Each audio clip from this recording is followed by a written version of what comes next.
Waves crash against the shore at ultimate power. Winds are turning. You see a tornado in the distance.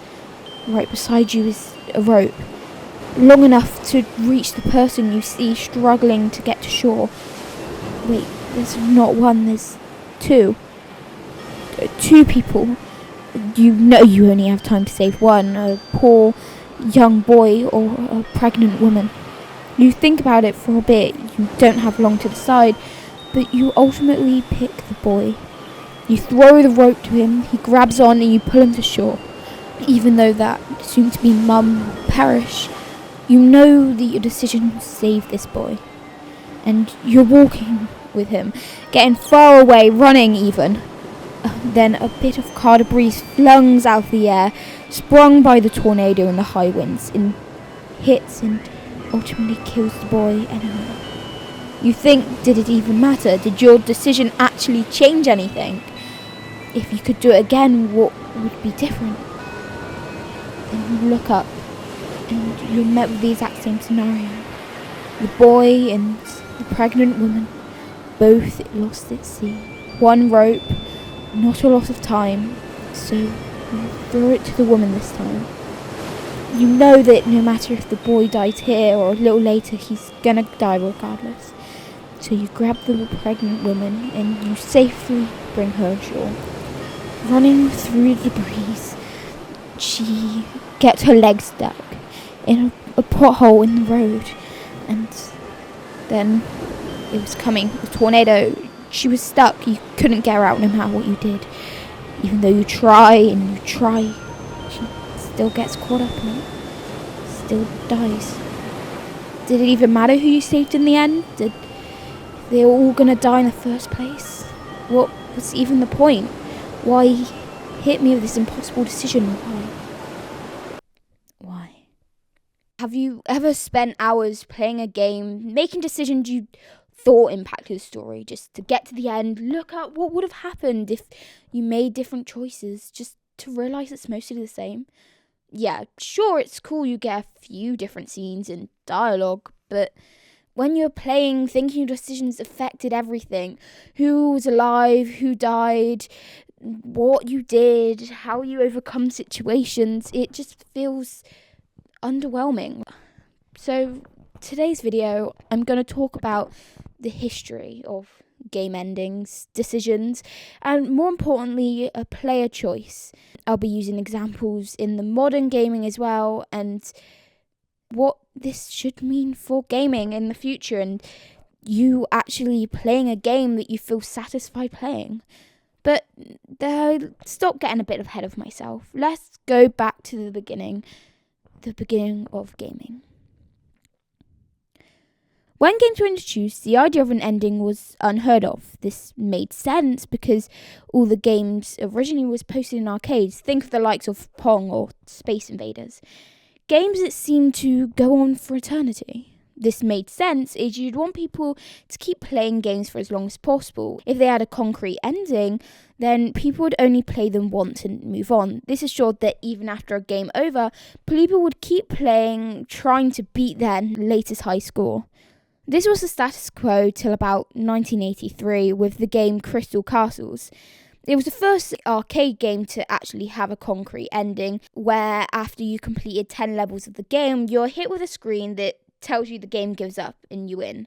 Even though there were games before that had an ending, such as Pitfall and Venture on the Atari, they were cartridges, so it didn't matter if the game went on forever or it stopped because the companies were still getting the same amount of money. Even though games like Crystal Castles seemed simple, having just one ending after 10 stages of a game, this would be the catalyst in expanding game endings and the power that storytelling games can hold. By the time of the 90s, endings was very commonplace, and even most arcades moved away from their never-ending loops to have more of a definitive way to finish the games. With the progression of technology, games were able to hold more complexity. If something was obvious, it would be that games weren't just for endless fun, but it could be used as effective storytelling. Hell, even games like Contra Hard Corps, which was classed as a pure action game had multiple endings depending on which route you chose to take. As well as a technological change, a human demand for these satisfying gameplays or endings were on the rise, which led to many games going into production in the first place. With that being said, the biggest turning point for multiple endings and player autonomy was 1998. This year we saw not one, not two, but 3 games that released that had dozens of unique endings. The 3 games being Street Fighter Alpha 3 with 34 endings, Fallout 2 with 47 endings, and Star Ocean with a crushing 84 different endings respectively. In the case of Street Fighter, the ending you got corresponded with each of the 34 different characters you could choose to play. This gave a unique and personalised ending that felt as if you had a personal connection with the character you did choose. In the case of the other 2 games, the complexity of getting the endings were much deeper. The choices you made throughout the entirety of the game dictated which ending would come about. In the case of Fallout 2, some of the choices could be as simple as helping out a friend that would spiral into a domino effect that would lead to your final outcome, while others may need you to act on big story points.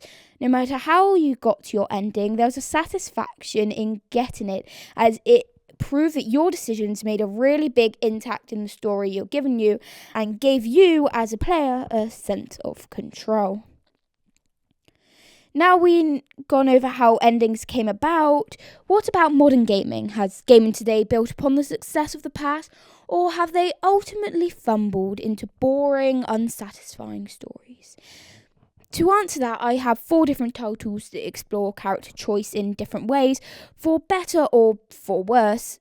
And if there isn't any better place to start, but with the game that was the reason I decided to write this video in the first place, 100 Line Last Defense Academy. I'd like to say this segment does contain major spoilers for 100 Lines, so if you wish to play it, which I do recommend, you can either go out of this video, play the game and come back, or you can skip to the timestamp being displayed above. With that being said, let's head into it.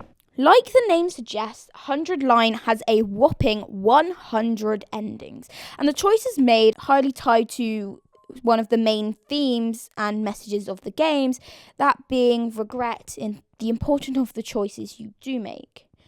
100 Lines shows this by letting you know as a player when a decision is coming up that will drastically change the game. This is done to emphasize the fact that what you decide will change the story, but also shows the player that the choices and decisions will actually matter. Funny enough though, you do not get to make a decision until around the 40-hour mark of this 250-hour, give or take, length game.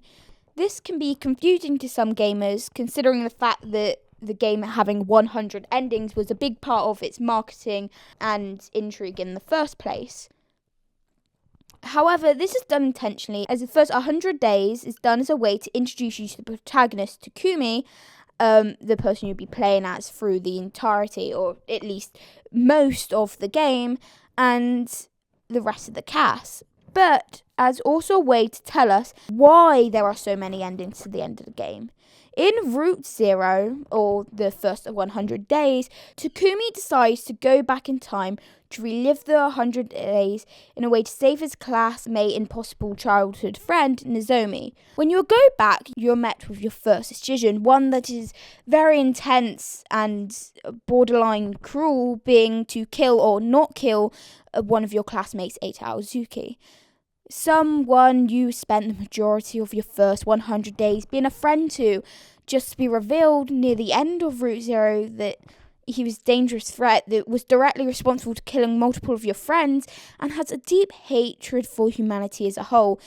You know that keeping him alive could lead to the same route as you did. The reason you went back in the first place was to save your friends, to save Nozomi, so letting him go on his rampage was not an option. But to kill him, it could be a bit much. Now, this being a first decision is really great, as a character's death and to extend their life is a choice you can't come back from, therefore telling the player that now is when the story really starts, where your decisions will change and they will matter. hitting you straight away with an option that you can't go back from. Apart from you can replay the game, but you know what I mean. Basically tells the audience in a way that game's about to get real. And the game really does what it preaches, as if you decide to kill Ato, the rest of the cast are more hesitant to trust you and leads to some of the most brutal and heartbreaking endings as a result. This makes sense as they don't remember the first 100 days view, they don't remember Ato's betrayal, therefore all they know is that someone they just met a day or a few days ago has killed one of their other classmates they only just met as well. This obviously makes them wary, as the only person backing up Takumi at the time was Sarai, who is also someone the cast does not really trust, as he is the person, or robot I guess, who kidnapped them and brought them to this school in the first place. Another thing that I think they do really well is spreading the lore out between all the endings. Even the second scenario route, or commonly known as the truth route, has one of the biggest reveals being that all their memories are fake and that they are lab-made humans. Futurans? Anyway, made to help the destruction of the planet Futuran so humans could use it as a place to relocate after they destroyed Earth. Because of this, it is considered the true route by many fans, even having the only animated ending and a different end song altogether. But even with all that, it doesn't even touch the surface of the lore of the game. And you need to complete multiple endings or even all the endings to find out stuff about the Gi parasites, the Time Loop, the Anti-Exorcist faction, etc. This both acts as a way to get people to want to complete 100% of the game, but it also feels that the ending they get first means something, that their ending has something that no other ending will have, for better or for worse. That being said, a game with 100 endings isn't going to have every ending be a hit. Even though there are plenty of bangers, having the slasher route or steady fundamentalist routes being my personal favourites, there are some routes that just don't hit the mark, notably one I want to talk about being the comedy route. The comedy route has 8 of the 100 endings, being almost 1/10 of the whole story, though not a lot even happened. They are very long routes going all the way to day 100, but there seems to be a lot of space and free time where nothing is really happening. Luckily for me, by the time I got to that route, I ended up being able to skip all the free time. That being said, many people have had this ending as first, or one of their first routes, has been so disappointed and had even dropped the game. The game, understandably, tries to push you towards certain decisions, this arguably being the second scenario route, for example, telling us that Gaku being alive will lead to important information being revealed. This makes the player more likely to save him over Kurara, even though Kurara can arguably be said to be the better or more popular character. That being said, routes like this in the serials battle route, which I am so glad I was able to skip the battles for, because having it as one of your first routes is really rough, especially if you're not a big fan of the battle aspects. I enjoyed it enough, but doing it over and over again for 100 days really would have exhausted me, not gonna lie. These routes can actually end up being really rough in the end, especially if they're a first route and you're not able to skip it. This would also be your first impression of the game, so if you don't get one of the really good endings, it could really tarnish it and make you drop the game. I personally was lucky enough to have the coming of age routes to my first route, which is still one of my favourites to this day, having many good moments and many good character interactions, especially with Nozomi. And if you want me to rank all the routes and give my personal opinion on them all, let me know in the comments below. I'd be more than happy to do that. That being said, even though some of the routes could do with some changes, I do believe that this game overall is a huge success in making the character believe that their decisions really matter.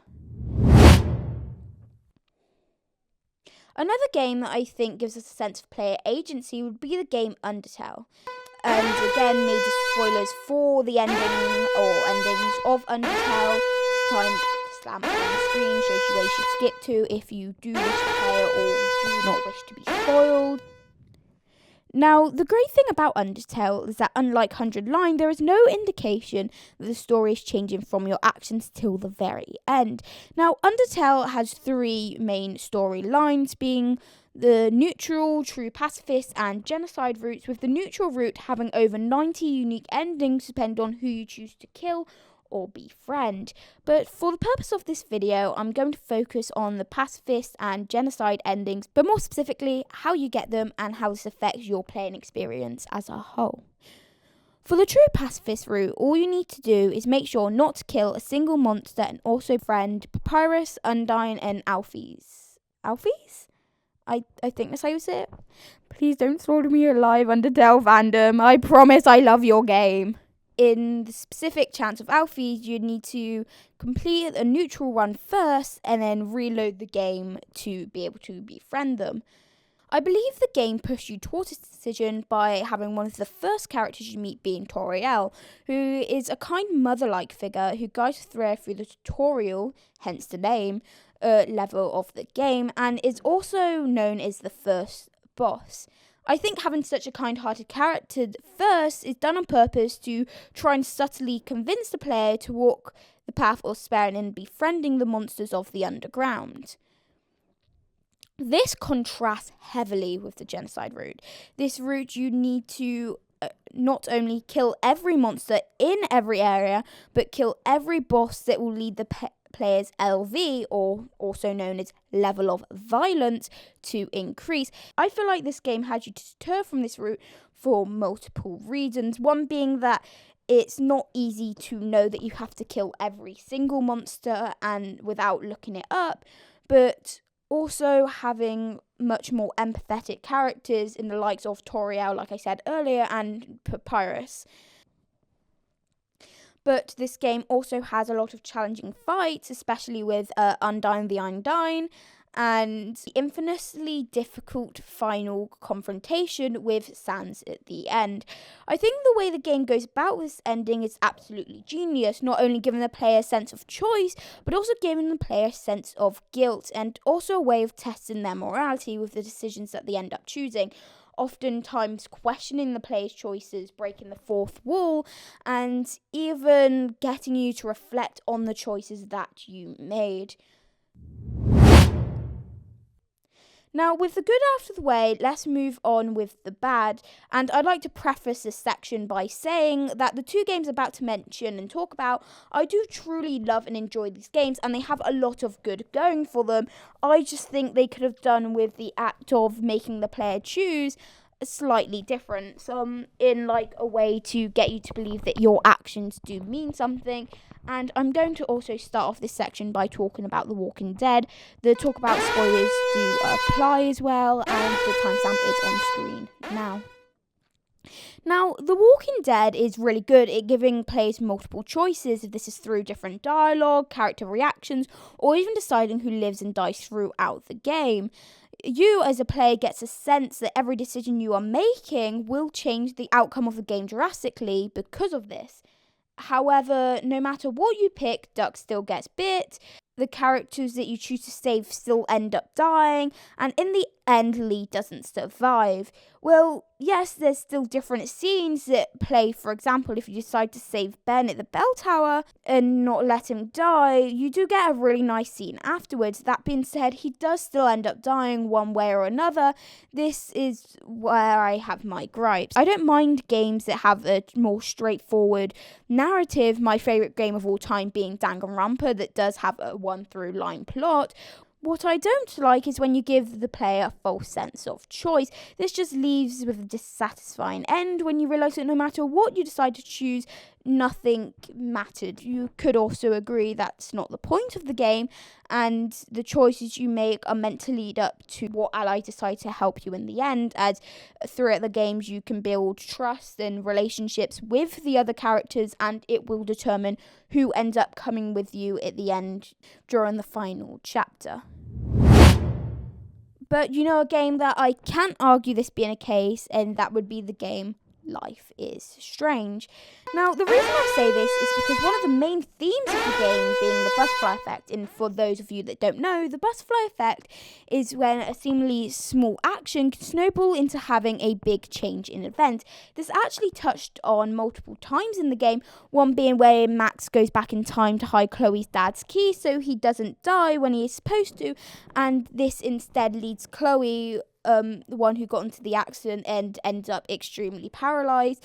Max does end up redoing this mistake though in the end, and everything goes back to normal. So it could be argued that it doesn't really matter since everything gets redone, but I digress. Another way that this is touched on is through the storm. The storm is a direct effect of Max using her powers. Now I'm writing this, I do seem like I may have judged this game a little too harshly, but at the end of the game, you are hit with a decision that can lead to one of two ways. You can choose to sacrifice Arcadia Bay to save your best friend Chloe Price, leading to you letting the storm destroy the town, but you and Chloe both live, or you can go back to the start where it all happened and let Chloe get shot by Nathan, leaving the storm to never happen. Even though I do believe this is a bittersweet and good option to leave the player with, I do believe the choices you make throughout the game could be touched on more, as throughout the game you can make little decisions like reporting Nathan or not embarrassing Victoria, and even though they create small ripple effects and diversions, I feel like it could be touched on way more, considering the butterfly effect means that all these little decisions lead to big ones, which I don't usually see. And you could argue that the other two decisions, being Chloe's dad dying or Chloe dying, being the choice of life and death, that would obviously change the outcome because someone who wasn't meant to be alive still is. But I'd like to change that by saying about Kate Marsh, who, during the story, you can choose to save her from committing suicide, though the only scene from my remembrance, please correct me if I'm wrong, being that if you do save her, she is in hospital, but nothing drastic like the storm or like someone else getting hurt instead is changed from this.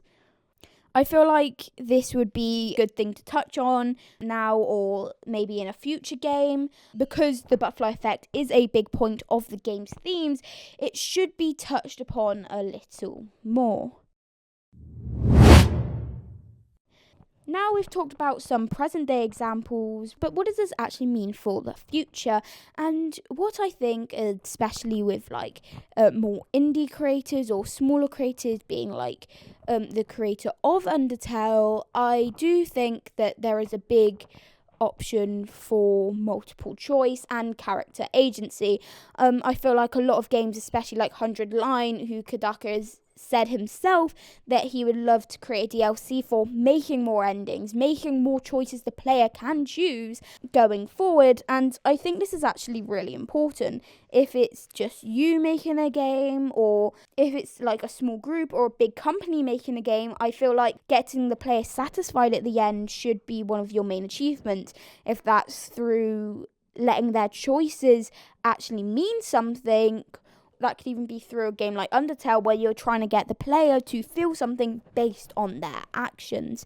Now, I do think there is a time and a place for games that could subvert this trope. For example, if you have a game about Destiny that has multiple choices, but no matter what you choose, it will all lead to one place, you could argue that you could create loads of decisions for the player to choose, but it ultimately leads to one place because of Destiny.